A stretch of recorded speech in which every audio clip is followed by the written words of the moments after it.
Season of the Seraph has begun, and in today's video we're going to recap what happened in week 1 of the story. Secrets you missed, a plot twist involving the Witness and Eramis, and hints at where we may be heading next.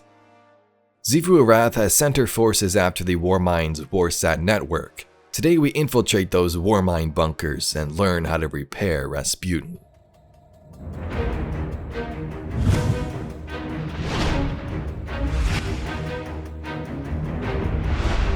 Anna has been trying to put Rasputin back into an exo body, but it's failed every time. Until he's back up though, we have access to Warmind weapons and secrets.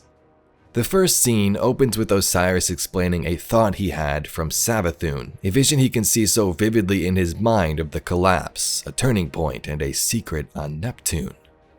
Characters like Ikora don't believe Osiris. They think he's just a crazy madman that's been in a coma for too long, has too many weird thoughts. Osiris is angry about this and angry that Anna has made no progress since the last time they talked. Here's a throwback to Season of the Hunt. You've really made no progress while I was indisposed. Is that why you're here, Osiris? Ikora won't listen. I came back to the tower, but you were in a meeting with Ikora, so I went to see how Anna's work with Rasputin is progressing. She's made several failed attempts at importing his consciousness into the body of a dead exo. Anna has a brilliant mind, but she's squandering herself trying to salvage the remains of that Golden Age tyrant. She should put her talents towards something more productive. Maybe I'm just bitter. Back to this season, Rasputin is dying. Osiris says the Warmind has vast knowledge, and he needs to find out what the Warmind knows. Maybe this can help him clear up his vision and figure out if there's actually something on Neptune. With every other option failing, Osiris recommends Clovis to Anna Bray. But perhaps your grandfather could. Osiris? That man? No. Clovis Bray is a maniac. A selfish, murderous monster. So was Rasputin. But it might be the only option I have left. Just as Clovis might be yours. So Anna wants to fix Rasputin, and Osiris wants to claim the truth about these visions. Also needing to repair the Warmind, they work together. Upon first stepping foot on Europa, something feels off. Hive under Xivu Arath have invaded and are in search of the Warmind's secrets as well. A cryptolith? It cannot be. Xivu Arath's been avoiding Europa. Why move into Eramis' territory now? Root them out, Guardian. Leave only their ashes. This isn't all though. Even members of House Salvation are here, Eramis' house, and they fight alongside Xivu Arath's army. This seems really odd. Either they all rally under the Witness and have the same goal, working together, or Eramis is being used. Her house is being used and converted into Wrathborn. Wrathborn made from House Salvation stock. A gruesome fate.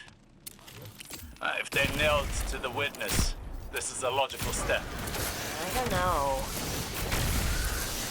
Are Xivu and Eramis not allies working towards the same cause? Of opportunity, maybe. Eramis doesn't strike me as the type to tolerate subjugation. When we finally reach Clovis, he picks up where he left off, being that snarky and selfish scientist we've known about since Beyond Light. He asks why Anna was here without her sister Elsie, and who the heck Osiris was. Anna quickly relays the info about the Warmind, that he's dying and she needs Clovis' help, as he's the only one who likely knows how to fix him.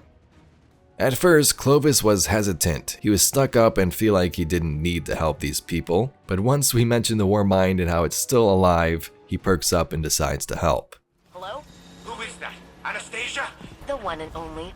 Of course it's you. Remedy this immediately. I want minimal collateral. Stop whining. The Guardian's already on your doorstep. My security frames are overrun. Is this another example of your over-promise, under-deliver attitude? Huh. None of that sounded like, Anna, please help me. I need you. They're killing me. Ow. A simple yes would satisfy. They want my brain, Anastasia.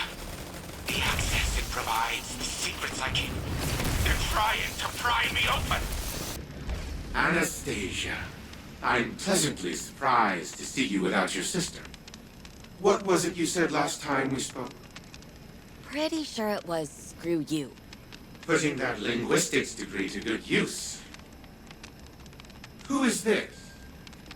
I am Osiris, Phoenix of the Dark Age, and Scholar of the Cosmos. I have no equal. Cute. You impertinent son of a... See? He's impossible.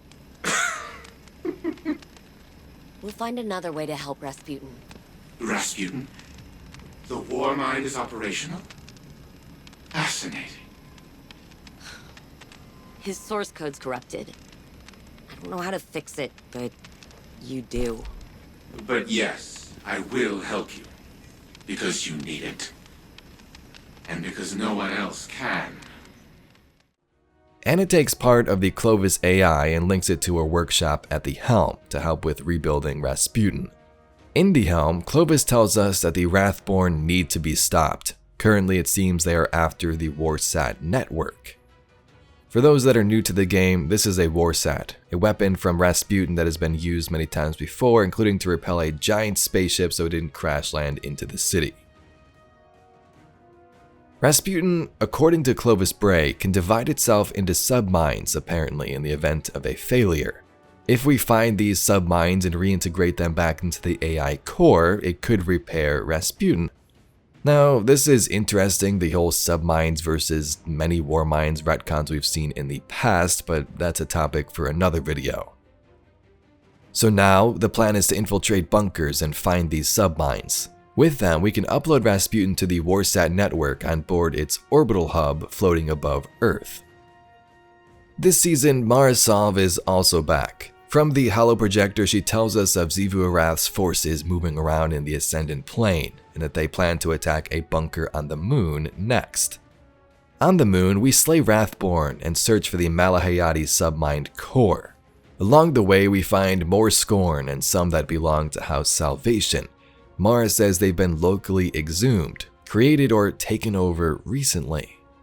Osiris says that maybe they've promoted some of Eramis's ranks, but Mara thinks otherwise. This is a punishment towards Eramis. They are taking her forces and corrupting them.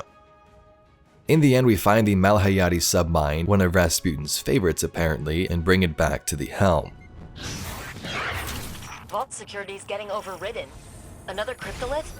No.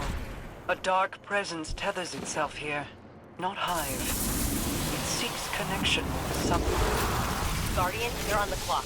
Knock out that security and I'll get the vault open. We need that submind core. Is all this technology weapons-made? Not quite. Every submind has a memory center. All this is Malahayati. It was Rasputin's favorite. Sort of like a protege. Perhaps this submind will be a source of answers then. Only if we seize it before the Scorn corrupt it.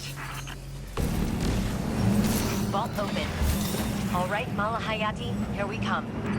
It is here. A Scorn mind is tethered. I cannot see into it. No, Guardian. Waste no time removing it.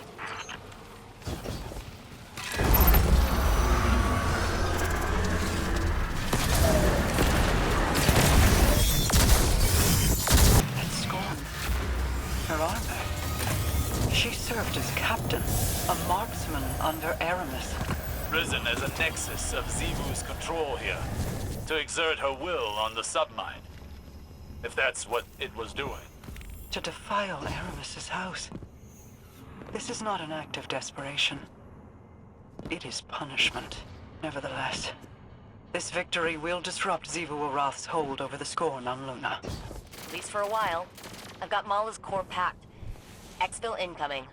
In the Cosmodrome, we head into another Bray facility. This one will be used when Rasputin is rebuilt to access that orbital station floating above Earth, but for now, we just gotta clear it out. The console should be activated now. It will allow you to restart the facility's auxiliary reactor. Auxiliary reactor is online and the station is powered up. To make it look like we were trying to find some information in the digital archives here. I've taken the liberty of preparing a power reroute switch for the launch authorization systems. Though it appears Rasputin has changed the launch codes, I'm locked out. Of course, Rasputin changed the launch codes. That blasted paranoid machine. I never understood Anastasia's obsession with teaching the Warmind independent thought. That only made it more difficult to control. I will find the new launch codes eventually. But the station will prove useless if we do not rebuild Rasputin first. Even with the Malahayati submind reintegrated into its AI core, the Warmind is incomplete. We must find another source of data. I will put my mind to the task. In the meantime, continue retrieving submind data from the vaults that we know remain intact. 2 submind cores in the bag, and launch pod scouted. So, we're making progress. Ikora officially wants us wrangling this situation. She'd like Osiris in a hands-off role, but he's watching Clovis like a judgmental hawk. So that brings us to the end of this week's quest. We've acquired the submind and scouted the launch facility and its reactors. Rasputin changed those launch codes, so in the coming weeks hopefully we can bring them online, but this is a start for now. My guess is over the season maybe we find more subminds and then merge them into the overall Rasputin, as some of these characters have been talking about. Working late. Aren't you? Zane wants to know if you'd like some tea, coffee, whatever it is you drink. That's thoughtful of him. I used to say the same thing. How thoughtful, thank you, Saint. Except I never looked up, not once. My eyes were on my fingers stained with ink. The smudges on the margins of my work. I cared more about my findings than the tea cooling beside me. Or the feelings of the man who made it. You're not listening. I am listening. Then listen well. Your work will outlive you. The people around you might not. One day you're going to wake up, assuming you've even slept at all, and realize that the world is a very different place than the last time you remembered to look at it. You will abruptly, viscerally regret the absence of something as small as a single cup of tea. So I ask you again, what would you like to drink? Oolong. With a spot of honey. A spot of honey. Why am I not surprised? But if you'd like to see some more Destiny lore and mysteries just like this video, please be sure to subscribe to the channel. Anyway, I thank you very much for watching, and I'll catch you all in the next video.